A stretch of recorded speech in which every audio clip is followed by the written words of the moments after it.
Hi, Jeroen. Welcome back to this podcast.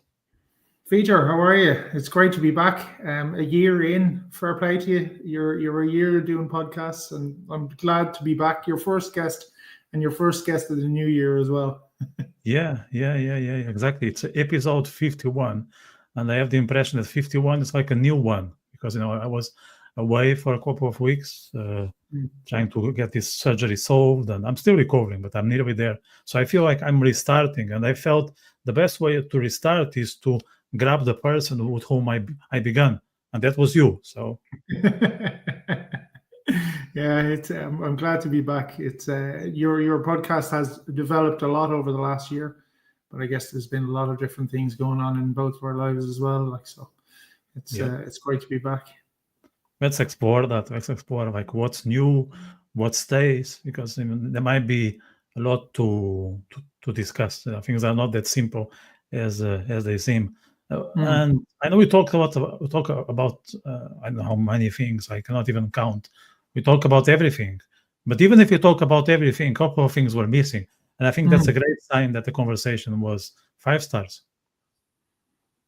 Yeah, absolutely. We covered so much, and then when you said to me the other day, "Oh yeah, there's a couple of things that we missed out," I was like, "What did we miss out on?" Because we talked about absolutely everything the last time. We covered so many things, and but yeah, there's I suppose there's always other bits and pieces that we haven't I think discussed. I think one of the items that we neglected, maybe was not intentionally, but as I said, there was so much to go through. Was the military experience? So Hmm. I'm interested on that. Was that in Hmm. Ireland or in Belgium? No, so that was in Belgium at the time. There was conscription in Belgium, and so basically every 18-year-old male would be called up for military service, which was a year. And I had managed to get out of it the first year because I was 18, but I was in college and I had managed to defer it because I was in college. But then I was told when the second year came around, so that I was 19, and I was told, no, you have to go now. And I was like, oh, hang on, I'm still in college. And they were like, well, it's the last year that we're doing it. So everybody has to do it. You don't have a choice. So I wasn't keen on going. I really wasn't keen on going. Was there a reason for you not to be keen? There's several reasons, really, to be honest with you. I was this alternative kind of hippie kid out in the west of Ireland. Military life wasn't really my, you know, whole focus. And I mean, I suppose as well, the other thing was as well that, I never really had a lot of uh, truck with the Belgian state, and being Flemish and quite proudly so, I wasn't really keen on being, told by the Belgian state, you need to go into the army now. Mm. And also, I lived in the west of Ireland. I had a completely different life. And I was in college. I had a lot of other things that were on at the time. So there Mm. was a lot of reasons why I didn't want to go. But when I went to sort of state my case as to why I shouldn't go, mm, I was semi forced into it by basically being told, if you don't go and you go back to visit your family, we can arrest you and we can put you in for 5 years military service instead of one. Right? Wow. I was like, whoa. And then I said to them, what are you going to do? I'm in the west of Ireland. Are you going to come and get me? And then it was like, yeah, we can send military police to come and get you. That is a possibility. So I was like, right. So very quickly, it was apparent that I didn't have a choice and that I had to go. So anyway, in the end, I went, and I was 19, and arrived in, and like I wasn't fit at all. Like, and somehow I managed to get into the highest fitness category. I still don't understand how. I don't know what the standard was, but it I must have wonder been. about the other guys. But it was a weird. I mean, the whole thing, the start of it was weird. I was in a unit with a load of guys. Basically, the law at the time was if you were born in Belgium and you lived there for a year and you were a male, then you were, going to do your military service. And so I was in this mad unit of these guys. There was a guy there from Texas, a cowboy, mad guy, right? Didn't speak a word of Dutch, not a word of French. He'd moved to Texas when he was like 2, right? So he comes in his cowboy hat and his cowboy boots, and it was like, what the hell? And all these random guys from all over the world, basically, who called up at the same time. The only one guy that was actually happy about being in the Belgian army was a guy who lived in Sarajevo. So this was 1991, 92. You can imagine what the situation was in Sarajevo. So this guy was delighted. He brought his guitar to Belgium. He was like, I'm going to the military service to avoid the war. So it was, it was very bizarre, kind of. The whole thing was extremely strange. But I suppose the first 6 weeks or 7 weeks, I can't remember, maybe 2 months was training. So I got called up into the Air Force, and because, again, I don't know how, but because I got into the higher fitness level, I was going to be an air commando, which is basically a commando on the ground defending air bases, right? So the first, like I said, 2 months was going to be just training.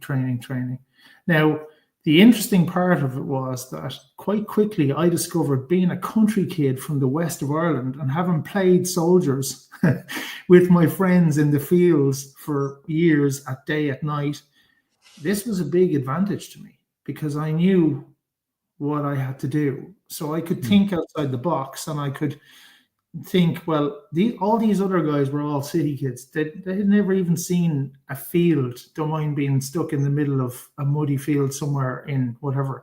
So their thinking was all city.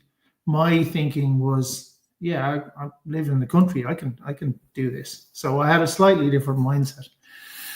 The interesting part about it was that at the beginning it was a joke, but I had 2 quite tough sergeants. And in the beginning, they basically said, oh, this guy has come in from the IRA and he wants to learn how to use weapons. And it was a joke in the beginning, right? Mm-hmm. But very quickly, it became not a joke, because after a while, they realized that I was able to do stuff and that I was able to think outside the box on certain maneuvers, or in a nighttime maneuver, just because I grew up in the countryside and because I had that kind of experience. So it became very much like, they would search the other guys for ammunition after we'd done a shooting exercise, for example, right? And then they would search me 3 times because they were convinced that I was actually taking ammunition out of the guns to send to the IRA. I mean, mad stuff. No way. So it became really like this kind of hammer to break me down. It was constant all the time. Oh, that's our little IRA man over there. Or that's our, What year was that? It was 91 going into 92. Okay. So the troubles in Northern Ireland were still quite, active, let's say. So in the beginning, I knew it was a joke, and it had started as a joke, but fairly quickly it became that it wasn't a joke anymore, and it was constant, and these guys were constantly in my face, and anything that was going on, any, I don't know, issues that were going on, oh, there's our IRA man again, I was like, what are you talking about? You know what I mean? Crazy stuff. But, like, the thing about it is, I really didn't want to go. I really tried my hardest not to go. But I learned a lot probably about myself in it. And I guess it sort of marked me out. And I know that's kind of a, it makes a man out of you, all this kind of, that's not the truth. But I did learn a lot about myself. And I learned a lot about the fact that I'm quite resilient, but I can think outside the box. I don't have to go in the lines, the military kind of lines, I'm able to go operate outside of that. So they were all pretty good lessons. Later in life, I respected that. Also, if you've got 2 sergeants who are absolute, I don't need to say the word, but who are on your case all the time, right? Mm-hmm. You can deal with any boss you've ever had in your life, any boss. Do you know what I mean? It sort of sets you up for your career going forward, dealing with authority. If you've got two absolute horrendous guys to start it off with. But yeah, it was a crazy, weird, strange experience. And I guess, like, as I say, I learned a lot about it. I learned a lot about myself. Now, am I ever going to be able to, am I ever going to have to use an automatic weapon? Probably not. Am I have to use a machine gun? Probably not. Am I going to use what they call a light anti-tank weapon? Mm-hmm. I can guarantee you that's not going to happen on a Friday night in South County Dublin. But there was a lot of other things that I learned about myself, which was cool, and I got a lot from it. And I probably didn't realize half as much as I did at the time. But it was strange, like, because I was not living in Belgium, so therefore I didn't have a residency in Belgium, if you like. In Belgium, it's all about, you're living in an area and all this kind of stuff. I didn't have an address. So, for instance, when I got sent to my base after my training, I was the only one who was staying on the base all the time. So there was a base for probably about 600 soldiers, and I was the only one staying there. So I had to stay there during the week, and then I had to get a special dispensation from the captain to be able to go to see my grandfather at the weekend. Ridiculous, Yeah. So weird, but in the end, I suppose a good experience, and also, like I said, it taught me a lot. And like, for instance, the sort of, let's say we were doing a nighttime raid. We had to do this raid on a radio tower one time. And the idea was that 25 soldiers were guarding the tower, and they had lights and everything like that. This is 3 o'clock in the morning. And there's 25 soldiers who have to try and get to that tower without being seen. So the first time we went up, everybody got seen, of course, because you're coming out of darkness into light straight away, and there's no cover. So, and then I said to myself, I was like, can I maybe just walk up? I mean, I'm wearing camouflage gear. I'm wearing black. I'm in the same uniform as they are. I'm carrying the same gun as they are. I look exactly like them. I'm wearing full camouflage. If I just step up and walk, they're going to think I'm a guard, which is exactly what happened. And I said to the sergeant, that's what I'm going to do. And he's like, oh, yeah, you're going to be spotted and whatever else, the usual that he was going to give me. Anyway, after a few minutes, the spotlight went down. I stood up and I walked up the hill, just gun in hand like that, walked. Didn't run, walked. Nobody saw me because I looked exactly like them. Walked up to the radio mast, stuck my hand on it and said, I'm here. And straight away, I was like, how did you do that? How did you do that? And I was like, I just walked and I used my brain, maybe, So stuff like that. But that didn't help me on the situation of them saying that I was from the IRA and that I was all this kind of stuff, because I was good at this kind of stuff. They were like constantly, then it got worse and worse, so it just became all the time. But, I learned that, living in the countryside and playing soldiers as kids can actually get you some, it's funny. It's not only bad. Yeah. So how much time did you spend there? Oh. Well, actually, so I was supposed to do it a year. And actually, they were supposed to test me for asthma when I started. And I told them I had asthma. But of course, I didn't know that everybody in Belgium was telling them that I had asthma, or that they had straight feet, or that they were gay, or I don't know what, right, to get out of military service. So they went, well, I'm not testing you for that. Everybody has that. Everybody says that. So after 9 months, I had an asthma attack in the base. Went to the doctor and said, can you give me an inhaler? And he said, sure, you can't have an inhaler. You don't have asthma. And I was like, have a listen to my lungs, man. I have asthma. And he's like, oh, man. Oh. So there was a massive kerfuffle. And I was basically discharged within 3 days or something. So I had nearly finished the service. And then it was like, oh, you're medically discharged. You better go. And basically, you better go because we know that you could basically, I don't know, sue us, or I don't know what. because we didn't test you, So I ended up doing 9 months.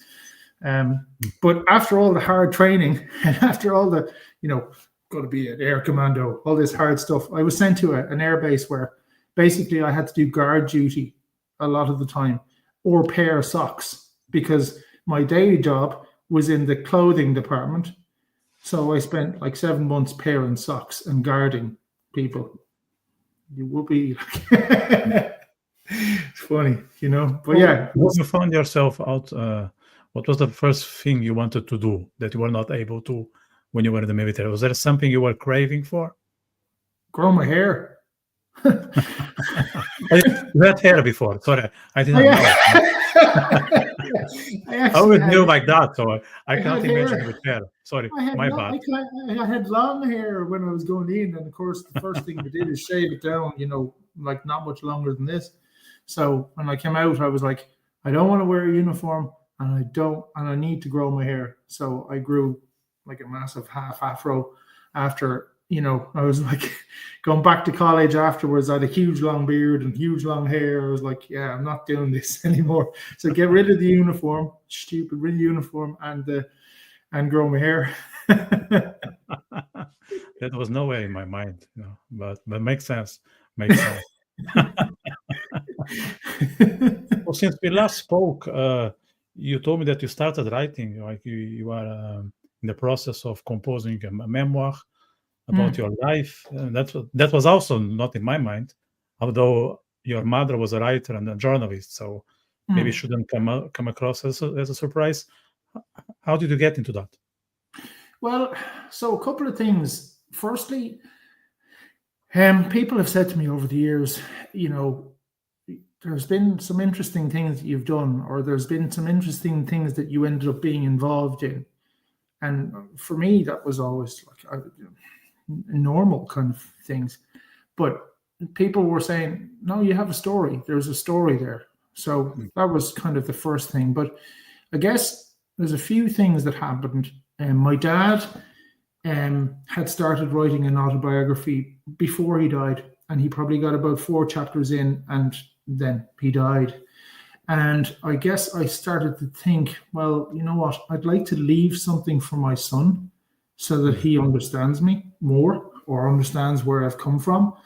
Now, I mean, the book that I'm working on 2 books, but the book that I'm mainly working on is a memoir for myself. And it's mostly to do with leaving something for him later. Like, we're not going to be around forever.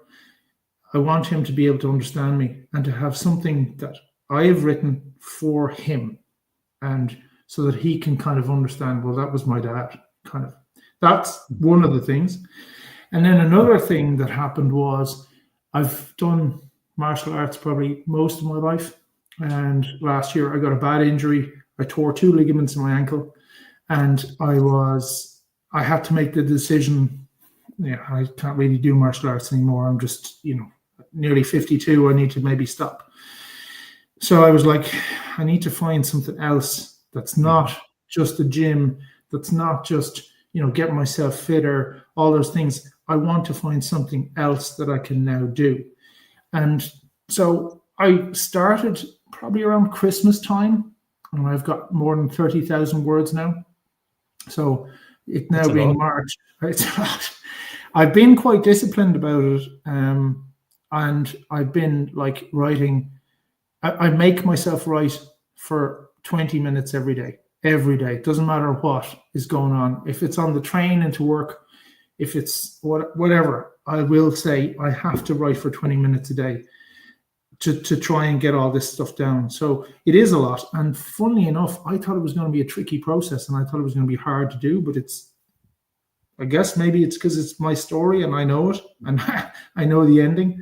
It's easy, it's coming quite easily. And like I said, I started then a couple of weeks ago on a fictional novel just because I was like, you know what, I'm going to try it and see what it's like, and why not? And when I think about it now, so my great-grandfather was a poet and a writer. My grandfather was a writer. My uncle wrote several books. My mum would have written a book and several short stories and several poems. So I guess there's something there in the Yeah. genetics, maybe, you know.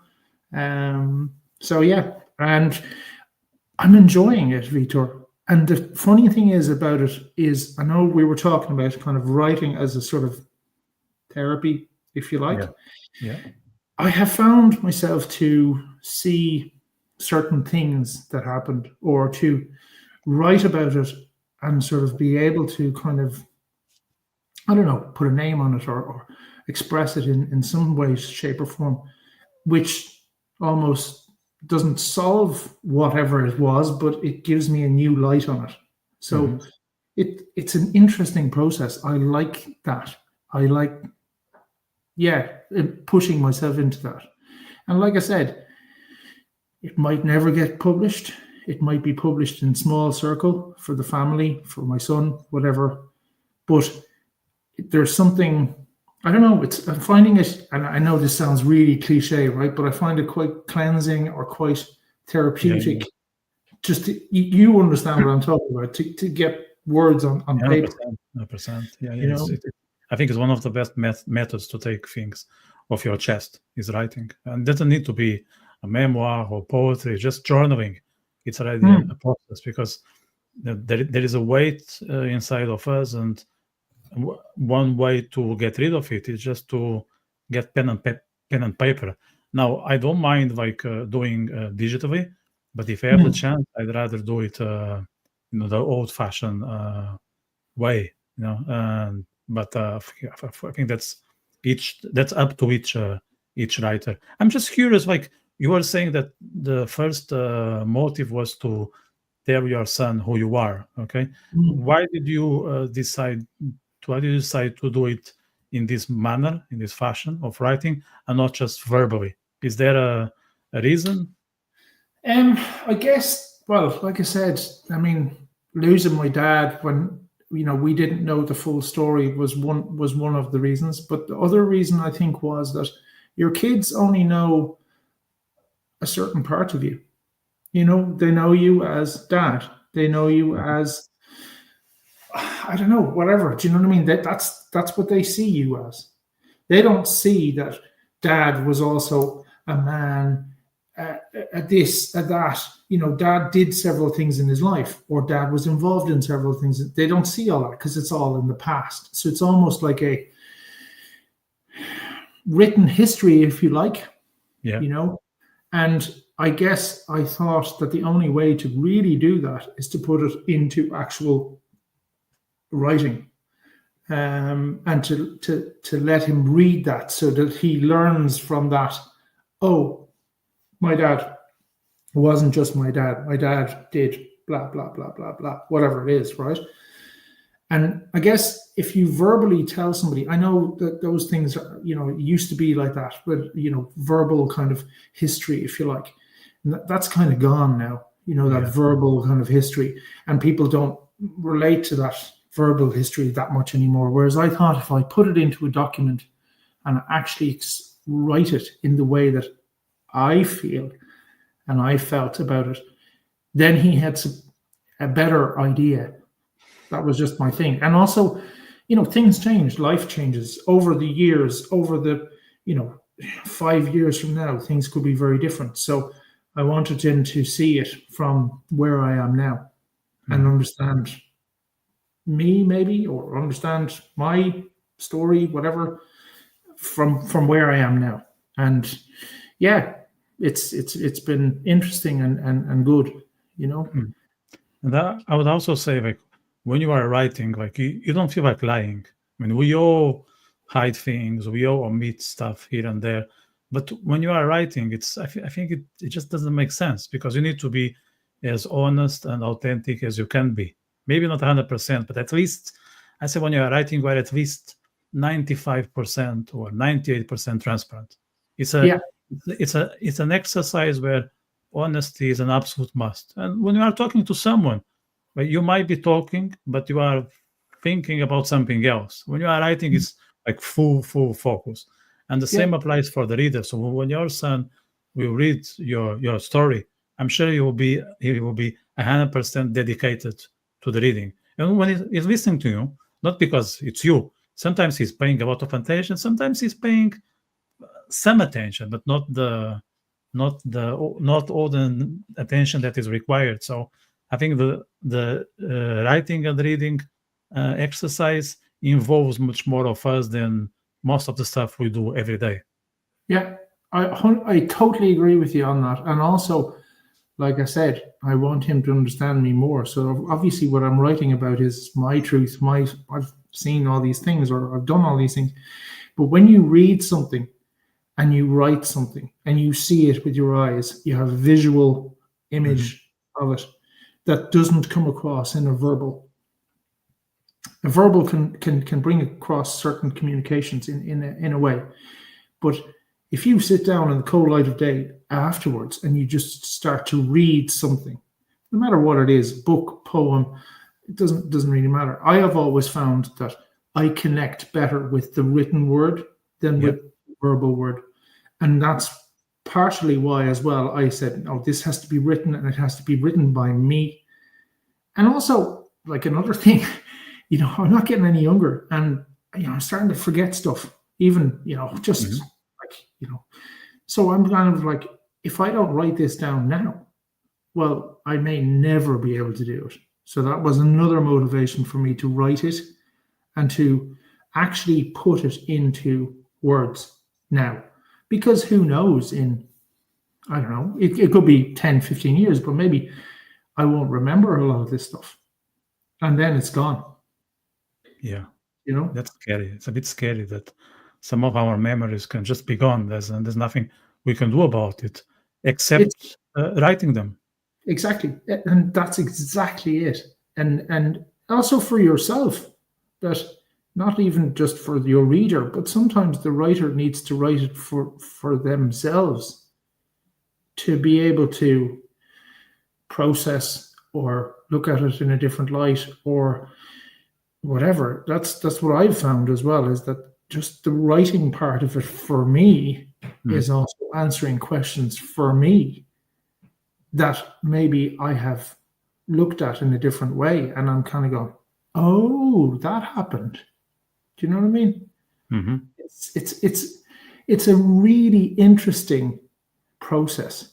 I'm really enjoying it, and I never thought I would, and I thought it was going to be very difficult, and it was going to be, oh man, I got to write, and this is going to be a pain, and how am I going to find the time, and how am I going to?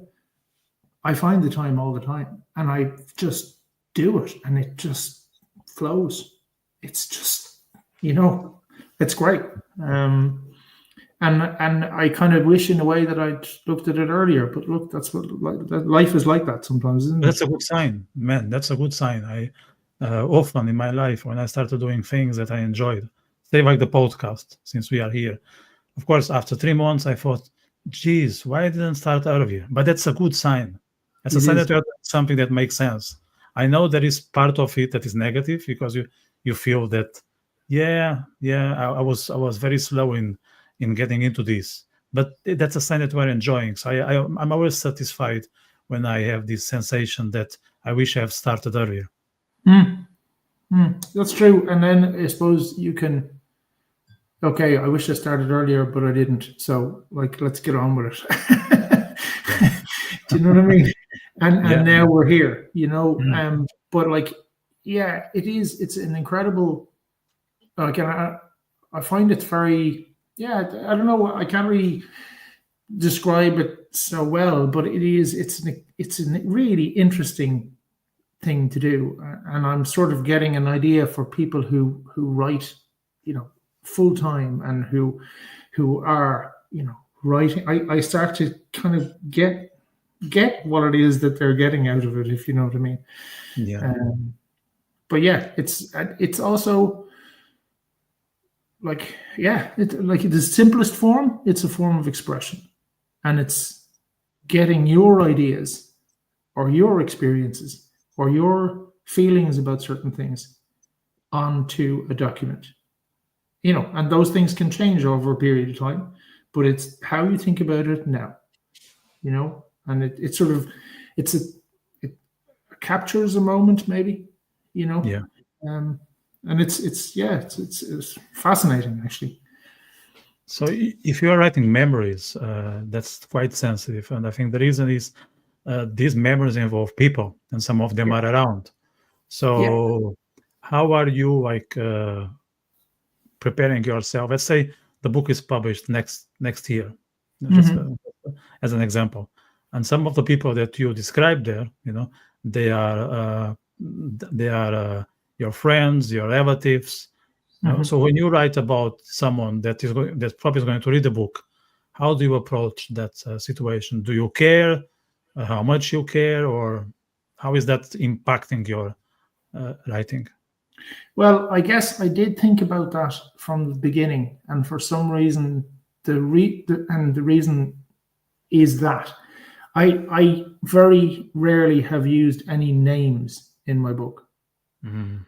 Okay, so I actually purposely took out people's names, unless they were my dad, my mom, my, like people who were family members who were super close to me or whatever. I have named those, but I've taken the names out completely otherwise, with that idea in mind, with that kind of thing of some people might read this and may not like some of it, or may be, I don't know, whatever. So that was my first thing, was to take out the names. And then I guess as well, the other thing that I've done as well is that I have described certain situations, experiences, whatever, in detail, but not in the greatest detail that maybe I could. Because again, I feel that it's important that people don't feel like they're being attacked or whatever it is. And, that was important to me, not to do that. And to just say it, these are the facts. This is what happened, right? Take the emotion out of it. Whatever the emotion is, take it out completely and write it extremely factually. And that's another point of it, is that this is what happened. You were there, you were not. This happened and whatever. This is what happened. End of. No emotion, or very little emotion in it. So that's how I feel like I've handled that, because at the end of the day, my audience is going to be probably quite a small circle of people, my son being the most important, but the other family members who will read it maybe, or whatever else. That's how I felt I could deal with it. So just before we get into the fiction novel, which I'm very interested as well, I just want to tell people that they can drop comments in the chat. So if they want to know more about Jeroen's story, whether it's the writing, the military, or some other stuff, the chat box is open, so don't hesitate. And if you haven't subscribed to my channel, please do. If you know someone who will be into this conversation, share and give a thumbs up, because we need to make sure that this is spread as much as possible. So I'm waiting for people's comments. It's not just me here talking to him, it's also the public who needs to interact with Jeroen. Fiction novel. So what's the topic, if you want to share? Of the novel? It's it's actually a group of people who have grown up outside of society. I guess that's kind of a personal thing, because I kind of did as well, outside of society, and basically they've grown up wild, right? As outside of society as possible. So they're very much quite animalistic in certain ways.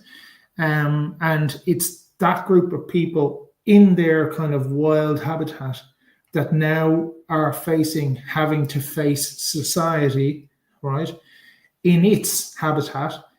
And it doesn't really work sometimes.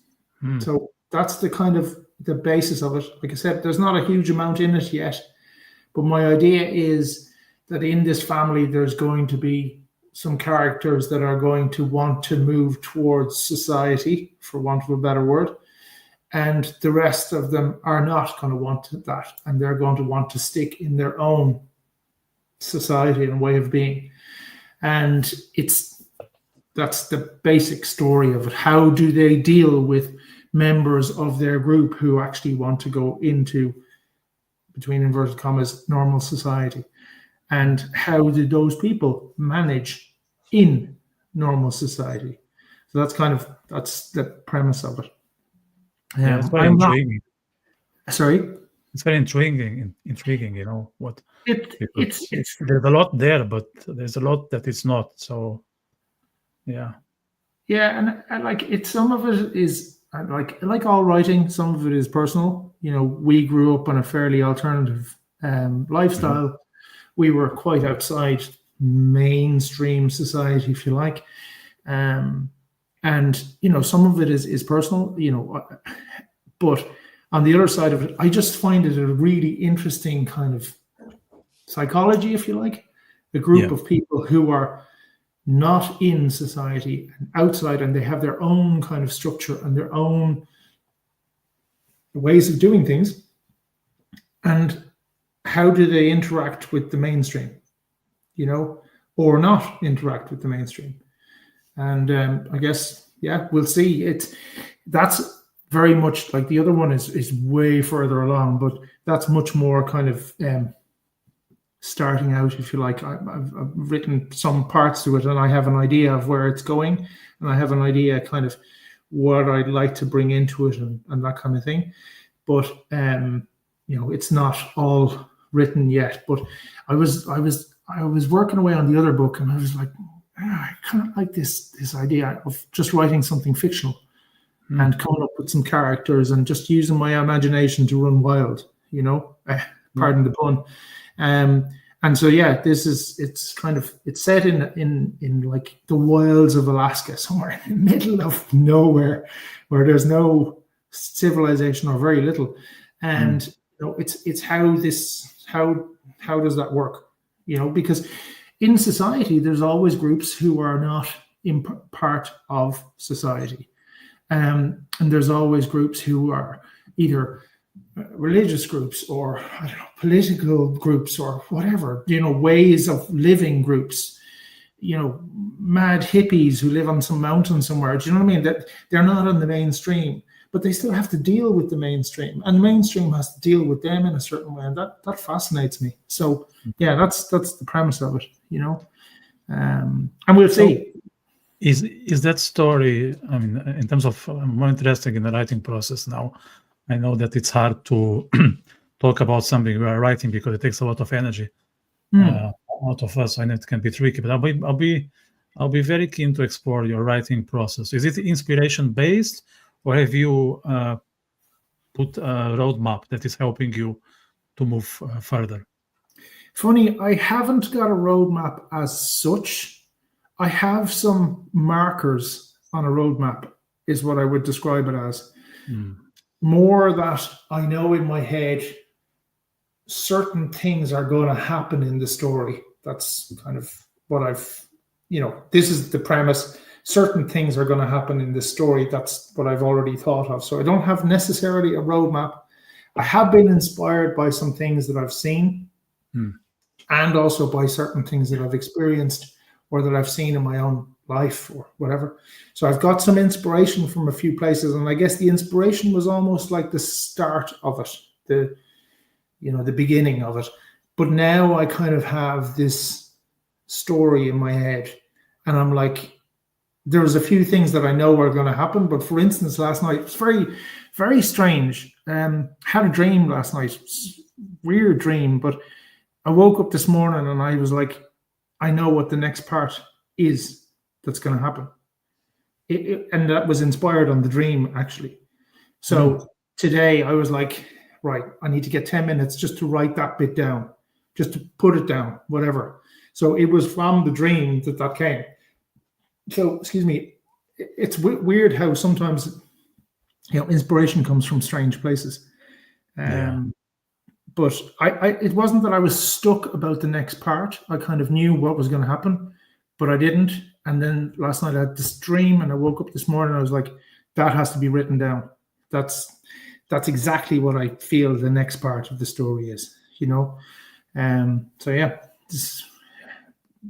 I don't have I don't know if anybody who writes has, there's loads of people who have different ways of doing it, but that's just kind of the way I'm doing it. And I guess for the other one, for the memoir, that's quite easy because it's my story. I know what happened in what time. Do you know what I mean? So that was interesting to me as well, because I wanted to write something that was, factual, me, my story. And then I got interested in writing something that is fictional and comes completely from my imagination. Yeah. And how did you get to choose what piece are you going to spend time with? Like, is it based on inspiration? Is it based on priorities? How did you prioritize what needs to be done next? I kind of so I don't know if you know Nick Cave, the musician singer. Yeah. I saw him live in Lisbon many months ago. Yeah. Now you know what I'm talking about, right? So Nick Cave has a policy. He goes to an office at 9 a.m. and at 5 p.m. he stops. And in that day, he has to write music or songs or whatever it is, has to. So what I've done is I am writing every day something, and I'm trying to write something in both. So I'm trying to use, if I'm giving myself 20 minutes of writing time, I use 10 minutes for the novel and 10 minutes for my memoir. My memoir is easier to write because I know the story and I know all of that.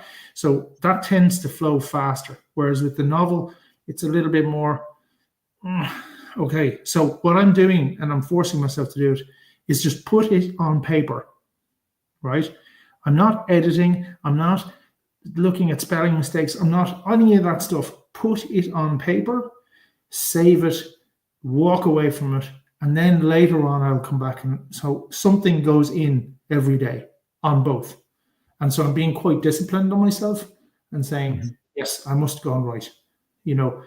On the train in, I'm saying, right, I've got half an hour between, Dunleary and the centre of town. Okay, I'm going to write now. You know what I mean? So yeah, it's yeah. Maybe it's something that I got from the military. I don't know, about being disciplined. And I think it's great advice for people who are commuting and they hate it, like most of us. No, there's something that can be done on that, and the half an hour, that 1 hour. It's not wasted time. It can be wasted time if you don't know what to do with it. But there's always something that you can get done. Maybe it's not what you wanted because, I don't know, the train is busy or it's noise or whatever. But something can be done, even if it is just, I don't know, writing some notes about what you want to do on the weekend. But it's not a waste of time unless you want to be that way. I think the answer is, Vitor, and we all do it. Stop scrolling. Do you know what I mean? Stop looking at crap on the internet. Actually say to yourself, I am going to do something here, and it's going to be something constructive. And I've been doing that for a while, so I'm now learning Italian at the moment. So when I'm commuting, I'm doing half an hour of Duolingo, right? I need to do half an hour of Duolingo, right? I don't see that as scrolling. That's me learning a new language. It's learning. And then the other 20 minutes of my commute, writing. End of. And you can do a lot because we spend a lot of time sitting on trains, sitting on, whatever, waiting in stations. Well, don't wait. Do something with it. Do you know what I mean? Don't, and because everybody says, I have no time. I don't have time. I don't have time to do that. Yeah, you do have time. If you actually sit down and you say, I am going to do this, come hail, rain, or shine, you find time. I agree. Like most people claim who don't have time, what they don't have is the ability to manage their own schedule. That's what it is. It's a different thing. And I'm not talking from the top of the pedestal. I've been there myself. I learned how to have the discipline to get things done. And I think one of the things that really helps is to be obsessed to the point that if you are not productive that day with the things you think that matter, you are not able to sleep well. You put your head on the pillow and it hurts. Like your freaking pillow hurts like iron. And It has just to be the that way. opposite, just the opposite. When you get stuff done and you've been productive that day, you hit your pillow and you go, Yeah. Yeah. you know. Incredible. And getting something done doesn't mean you have to spend 4 hours doing it. 10 minutes, 20 minutes is huge. You know, I've written 30,000 words in 3 months in 10-minute slots or in 20-minute slots. Do you know what I mean? Like, it doesn't need to be hours and days and weeks and all this kind of stuff. No, little bit every day. And then say, I've done my bit. I wanted to do my 10 minutes. I want to do my 20 minutes, whatever it is. Close, boom, save, gone, out. And you feel better because you've done that for the day. 100%. Yeah. And I would even say, to go a bit further, I think it's better to do a bit every day, as you said, 10, 20 minutes for 3 months, 6 months, than just be crazy about it for a week and then set it aside and forget about it. Yeah, and then it gets dusty and it's, 100% agree with you. And you find yourself, if you do little bits of these things that are important to you and that you feel that are productive to you, whatever that is means a lot to you. And you have that thing of, I did something today. I didn't just work and I didn't just go on the train and I didn't just, all that normal stuff that we all do all the time. I actually did something for me.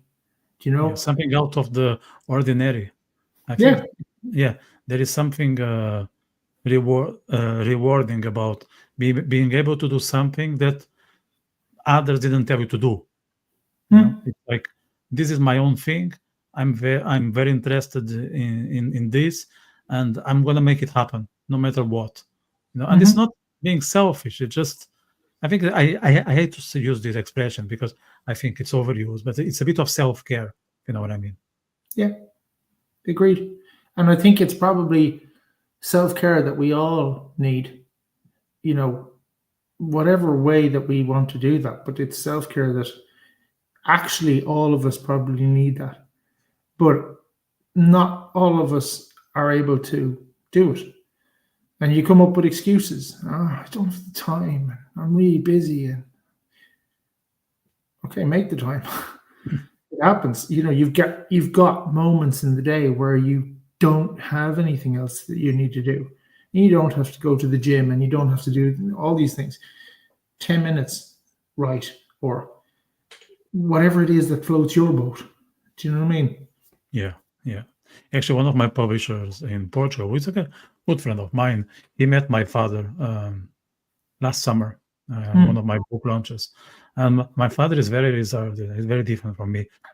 So he's, very short with words, not really outspoken, but he has a lot to say every time he decides to share what he thinks. Okay, so he was in the war, just going back to the military and stay on the writing topic. He was in the war in the 70s in Guinea, one of the Portuguese colonies, and he's now 77, and he's still not able to tell everything that happened to him.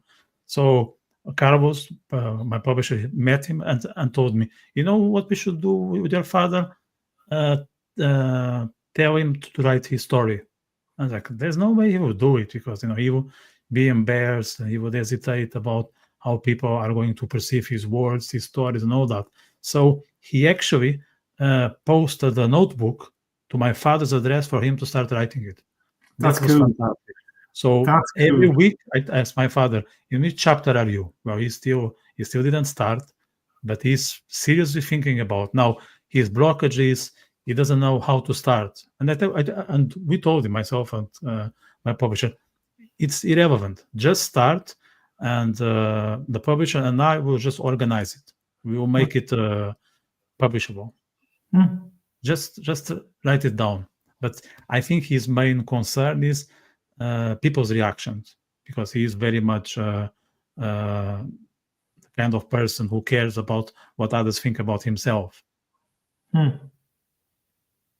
It's funny because when you say that about just doesn't matter how you start, because in the beginning when I was thinking I'm going to do this, I really had the thing of how am I going to start this, but I decided I'm going to get past that and I'm just going to start and I'll change it later, and as opposed to blocking myself and going, oh my God, how am I going to start this?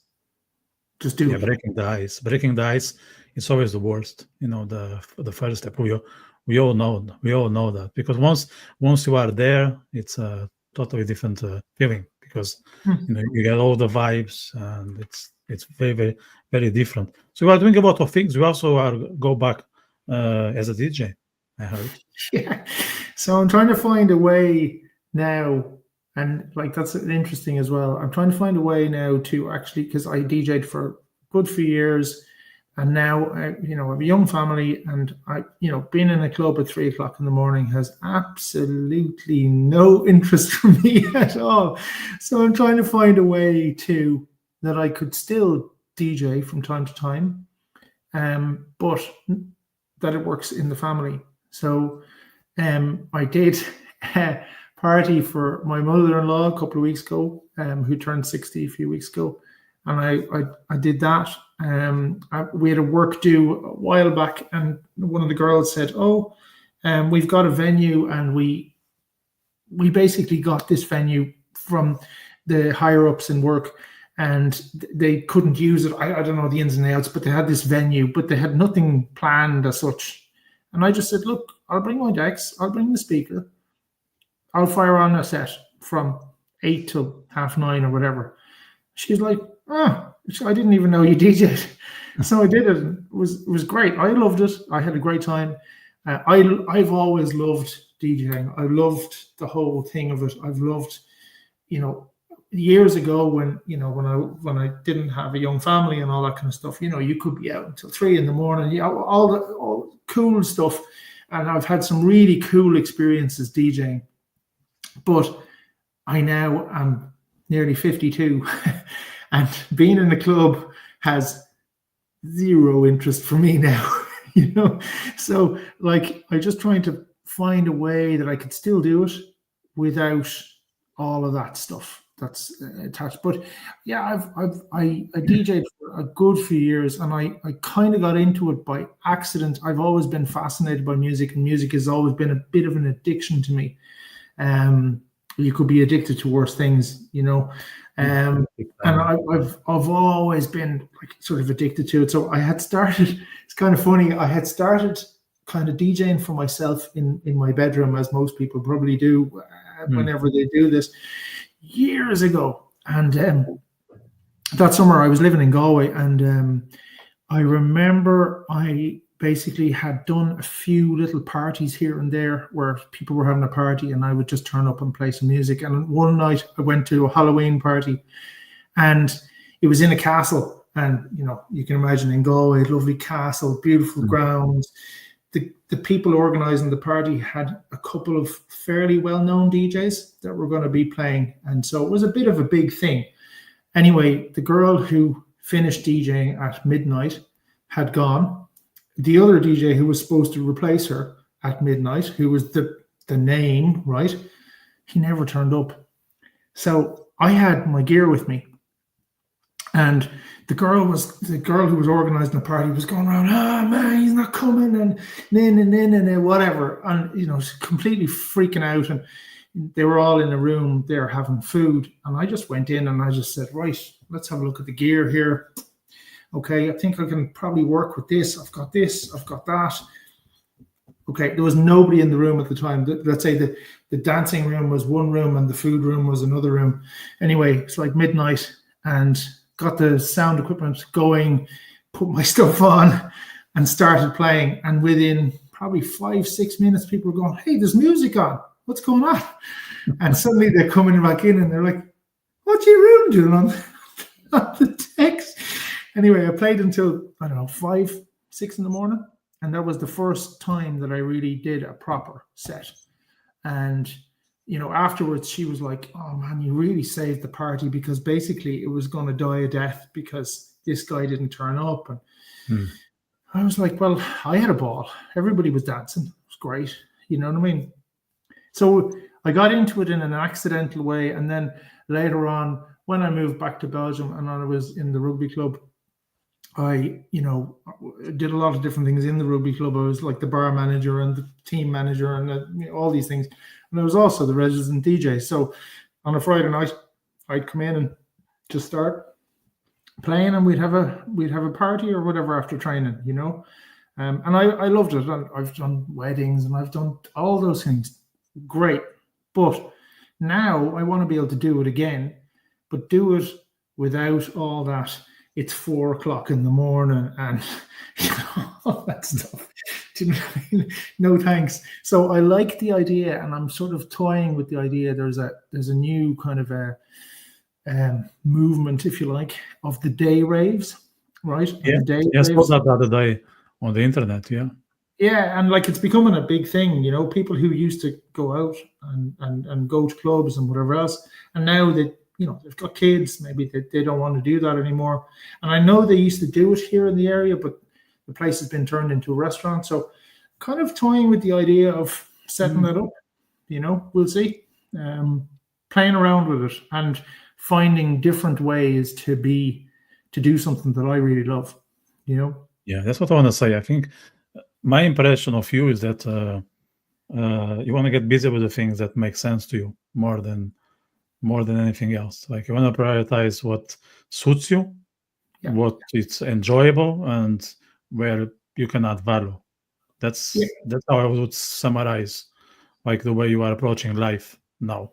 Yeah, 100%. And I'm very much all about that. I work and then I leave work.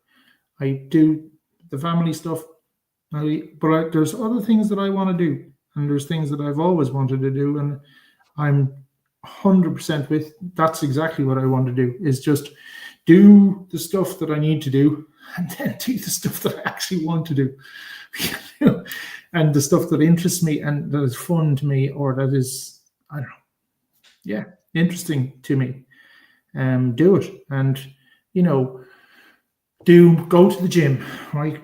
Be fit, all that stuff. Do your work, but do projects and things that are interesting to you, and why not? And try stuff, like this thing with the writing as well. Probably 10 years ago, there's no way that I would have done it, because I would have been like, oh, what? Yeah, it was when we met. We met when, like 12 years ago? Yeah, 10, 12 years ago, yeah. Something like that. And I always thought of you that I didn't think of you as an artist, but I thought of you as someone who could understand artists. And that's the beginning, because you cannot be an artist without understanding other artists. So if you could understand us, you could become one. And here we are. Yeah, here we are. I suppose like my mom was an artist. I mean, like my sister is an artist. I have a lot of artists around me, and I always thought, I'm not an artist. That's always, but now with the writing thing, I seem to have found this thing that that it isn't art or whatever, but I can express myself in it. Simple. So I can't draw like my mother drew. I can't paint like my sister does. Those are all things that are, but writing seems to work. And I'm like, cool, let's try it. Let's go for it. So you think you'll be stuck into writing for the next, 5, 10, or the rest of your life? It's something that you can imagine yourself doing it. I'm not suggesting like full-time, anything like that in the near future, but that will be part of you, let's say. I think so. And that was part of the reason why I took on the novel as well, because I was like, I want to challenge myself with it as well. I really do think that there's going to be a part of me that's writing from now on. But I have many parts to me, and that's going to be one of them. But I definitely see myself doing it more and getting more involved in it. And I already have a couple of vague ideas in my head about stuff that I'd like to write about, down the road. So You need more than 24 hours in a day for that, huh?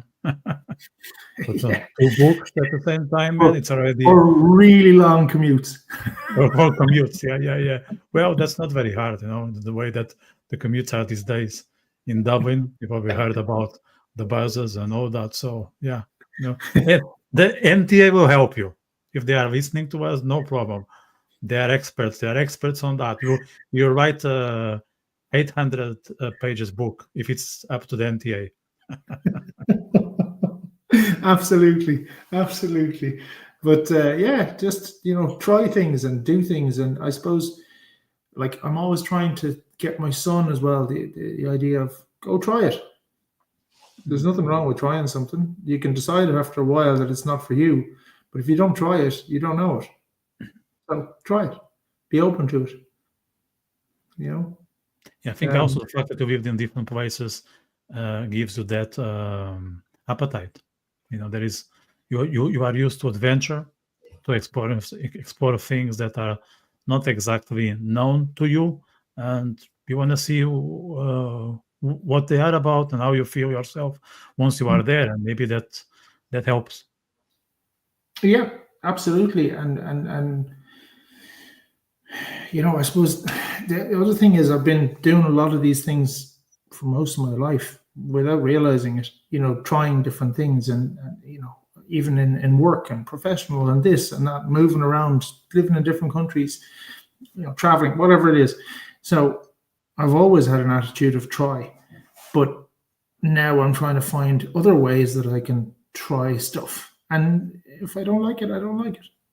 So what? I've tried it and I've gone and said, yeah, well, I gave it my best effort for a period of time. I didn't do it for a week and then go, oh, I don't like it. Stop it. Mm-hmm. I tried it for 3 months or whatever it is, and then okay, that doesn't work for me. I'm going to do something else. Why not? So now that writing is part of you, and for some reason it will be taken, would that be painful? Taken away, you mean? Yes. Yeah, I think it probably would be at this stage. Yeah, I think it probably would be. Yeah, actually, that's it. Yeah, that I wouldn't like that. Yeah, A good sign. It's a good sign. Yeah, it is. It became part of you now, 100%. Yeah. Once you It feel really that, has. It's become a part of me that I never thought it would be in a fairly short period of time too. And like I said, I already have some ideas about other things that I'd like to write about that are not either fiction or a memoir, but maybe something a historical thing or whatever. I have some ideas about stuff that I'm interested in, which I would like to write. And yeah, why not? And look, who knows? Like, probably, maybe it'll never get published, but it doesn't matter.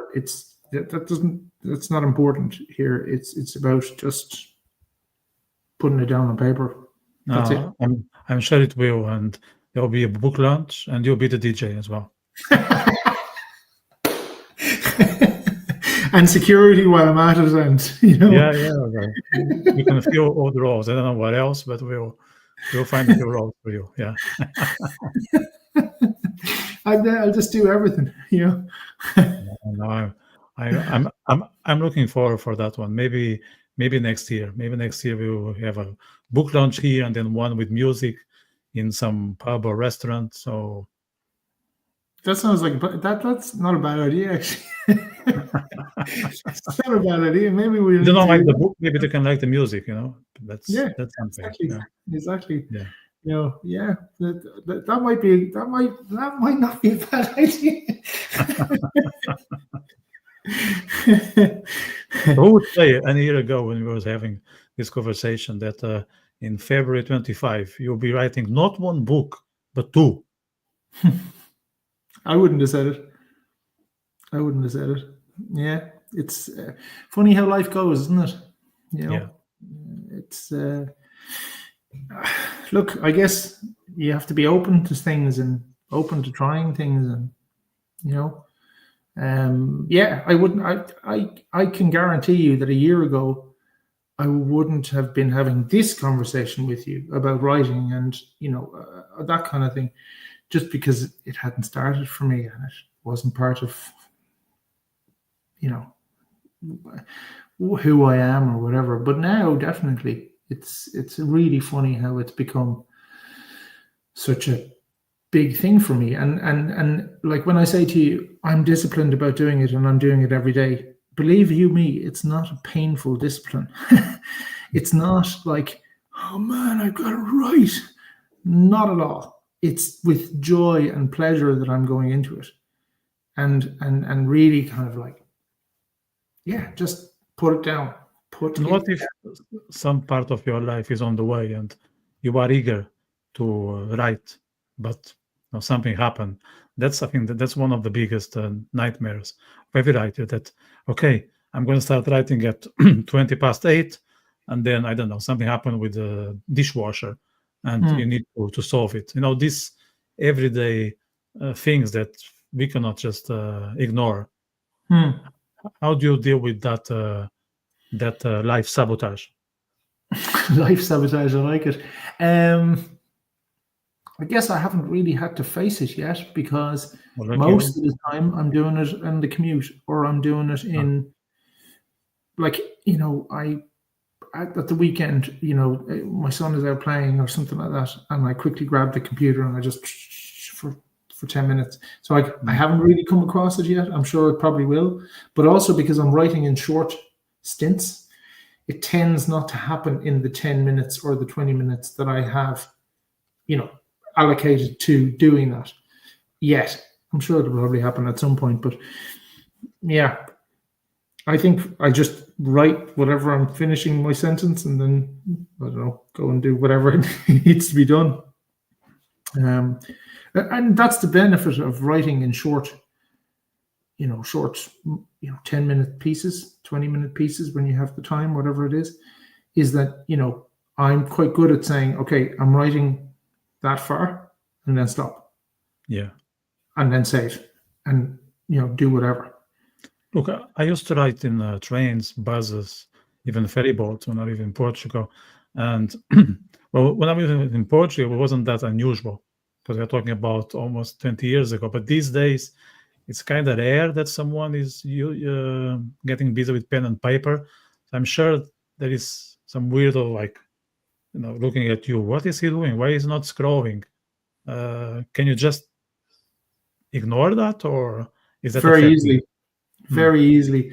I had some woman on the train the other day, and it was kind of funny because at first I was sitting there and I had my phone up like everybody else, phone up, but I was doing my Duolingo, and she was sitting beside me, and I don't know where she was from or whatever. Don't know, don't care. She was like more or less looking over my shoulder going, what's he doing there? Learning that Italian stuff. What's going on there? She was very nosy. Like, I was just like, okay. And then I stopped, turned off the phone, put my phone away, opened up the laptop and started writing. Yeah. And again, but now I thought, initially she probably thought that I was doing some work or something like that. The way a lot of people on their laptops. But then she could see that it's a Word document and there's a lot to it. And she was like really, really leaning in like this, reading it. And I was like, off you go, love. Do you know what I mean? Do your thing. That's your first reader. That's your first reader. You found your first fan, your fellow commuter. Yeah. Sometimes I write in pubs. To be curious, Yeah. I don't care. So sometimes I write in pubs, and in pubs it can be tricky because some people look at you as you are a weirdo. That's when you are on your own. Because like most people these days, when you're on their own having a pint, they are having the pint and they are on their phones. And I don't like it. I mean, I check it from time to time, but I'd rather pay attention to what's happening in the pub, or reading or writing. So if I'm like writing and having a beer, I think I always come across as this bohemian poet, from 19th century. So people look at me, who is this guy? He's writing some, I don't know, it's 21st century version or something like that. But they don't bother me. So far, I didn't have any bad experience. Maybe because there is something romantic about writing when you are drinking in a pub. I think that's the only reason. Yeah. Or maybe because they, exactly that. They're going, geez, your man is a bit weird. Better leave him alone. Yeah, I think, or maybe I'm just the intimidating type. I don't know. Maybe it's that. Writing on your own in a pub maybe could be intimidating. Yeah, I know. Who knew? God knows what happens next. The way I see it is, I don't actually care, because I'm like, I'm doing my 10 minutes, whatever it is. You can look at it if you want. I don't care if you do or you don't. Do you know what I mean? And whatever you think of me, so what? Yeah, that's another thing that comes with age. That who cares? Yeah. Big time, man. Big time. I used to care a lot. I don't care at all, except for the people who mean something to me, or do you know what I mean? Mm-hmm. Other people's impressions of me, I really don't care. I'm like, whatever. Do you? Do you? Was there an event that triggered that disconnection from other people's opinions of you? Was there anything, or just age? Age, yeah. I think when you get older, you just start giving less of a damn about all these things. When you're younger, I don't know, is it insecurity? Is it lack of self-confidence? It was with me for a long time. Insecurity, lack of self-confidence. I could name a whole load of things. And I really gave a damn about what other people thought of me. And then after a period of time, you just go, think what you want to think. I actually don't care what you think. Do you know what I mean? I only care if it's a person who means something to me. That's a whole other thing. But even then, I'm still like, well, I'm going to just do me. You do you. The other thing I think that comes with age is you put more thought in your own death, your own mortality, and you start to think like, who would be concerned if you are sick? Let's say, who would make the time to be in your funeral? Very few, like fucking very few. So if they don't care about your time in the hospital, if they don't care that you are dead, and they don't take the time to say goodbye, or I don't know, bring some flowers, or don't know, do something about your last moment on earth. Why do you care about the rest? It's irrelevant. It's irrelevant. I wrote this piece the other day that one of our biggest superpowers is being irrelevant. And I would agree with that. Yeah. It is true. And yeah, that is true. And that's another, kind of thing about, mortality and that's coming, at some point, and then like, if that happens, well, I don't want to be in the situation that I am in with my own father, where because he got sick and he died, he never finished what he was writing. I don't want that to happen to my son. So while I'm here and here up sharp and I can remember and all that, now I'm writing. So yeah, there's a certain part of it that's to do with mortality and the realization that life is short and anything can happen. So you may as well do what you need to do and have a happy life. Do whatever it is that is important to you. And because we're not here forever, and that's another thing, you were saying about, like that I do the things that I want to do. Yeah, I do, because I don't want to have regrets. I think regrets is a waste of time. Yeah. I don't want to also live. I know many people who live either in the past, or they live in the future. Yes. Well, sorry, the past is gone. You can't change it. And the future, you don't know. So again, you can't change it. So when can you live? You can live now. And you can do the things you want to do now, right now. There's no option B. No, there's no option B. Yeah. That's it. It's what it is in front of your eyes. All the rest is not accessible. Past, as you said, it's there, and the future, God knows what is it about. So God knows anything can happen. But I know a lot of people who really live in the past, and great. That's what they're doing. But I don't want to live in the past, and I don't want to have regrets about the past, and I don't want to also wake up in 5 years' time and go, damn it, why didn't I do that? yeah, Why didn't I? Well, sorry, why did I? Is a better answer to me. yeah, And did I try it? Yes. Did it fail? Yes. Did I like it? No. Did I stop? Yes. Okay, then try something else. As opposed to, why didn't I do that? And regrets, waste of time, man. Waste of time. I didn't do this. Well, why didn't you do it? Yeah. Or like Douglas Murray says, at least you can choose your own regrets. That's already a luxury, Yeah. Like I decided not to get busy with, for instance, I don't swim. Fine, and I'm not thinking to learn. I would like to experience the sea differently, not just with my eyes, because I think there is something about being in the middle of the water.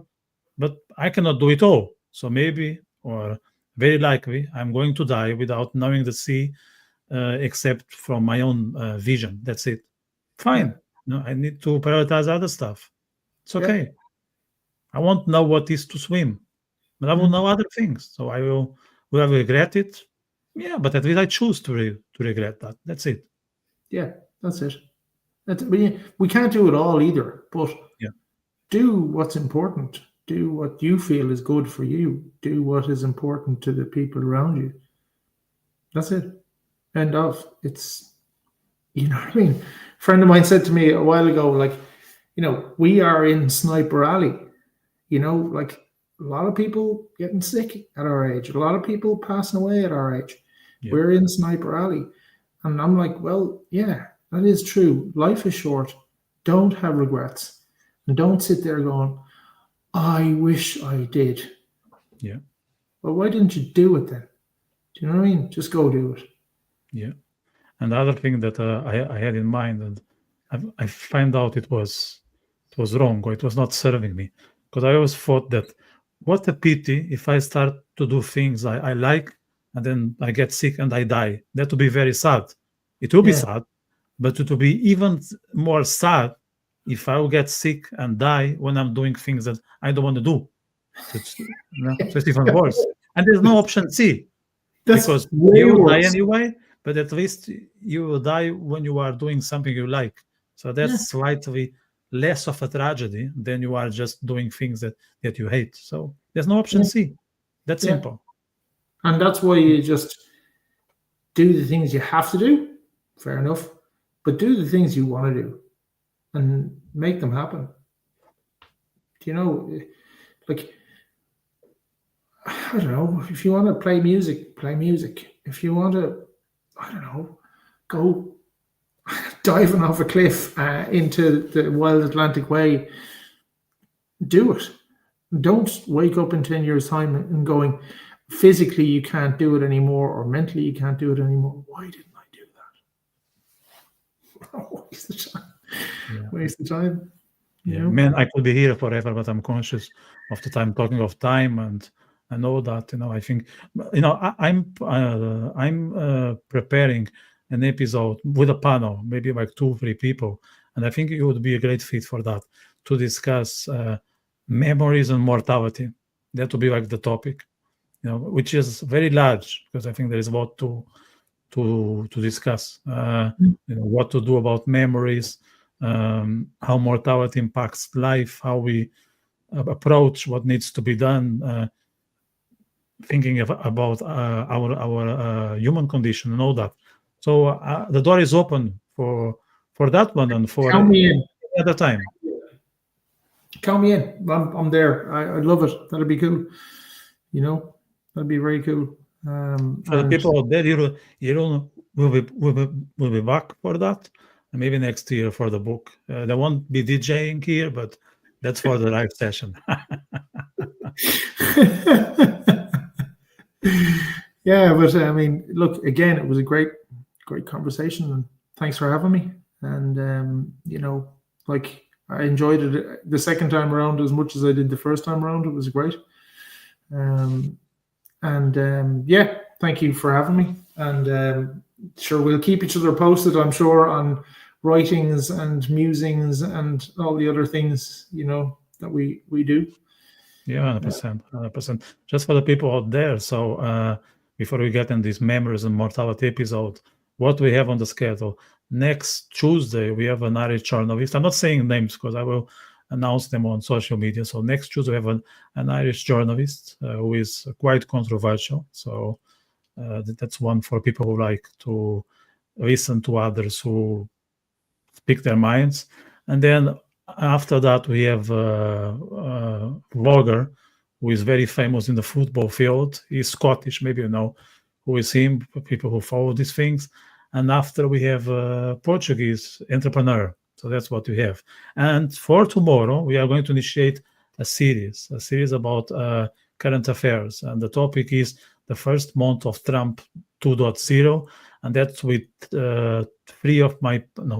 two of my previous guests, Marco Alexander and Eugene Doyle. So tomorrow, same time, same channel. I would like to have people on the other side of the screen. If you haven't subscribed, please do. If you enjoy this, give us a thumbs up. And if you know someone who is in this kind of raw and real conversations, share with them, and let's expand the crowd. So take care, everyone, and I see you very soon. Take care. Bye.